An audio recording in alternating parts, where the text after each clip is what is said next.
মানুষের স্বভাব বড়ই অদ্ভুত। যখন কোনো মানুষ কারো নামে প্রশংসা করে, তখন খুব কম মানুষই তা বিশ্বাস করে।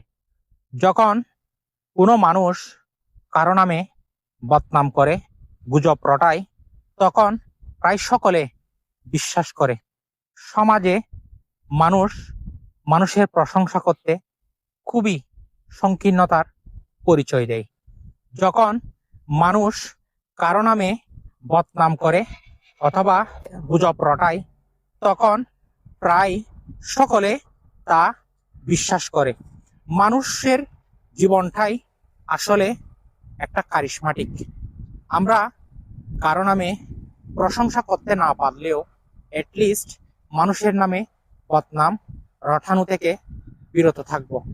মহান আল্লাহ সুবহানাহু ওয়া তাআলা আমাদের প্রত্যেককে মানুষের নামে ভালো, ইতিবাচক প্রশংসা করার তৌফিক দান করুক। আমিন।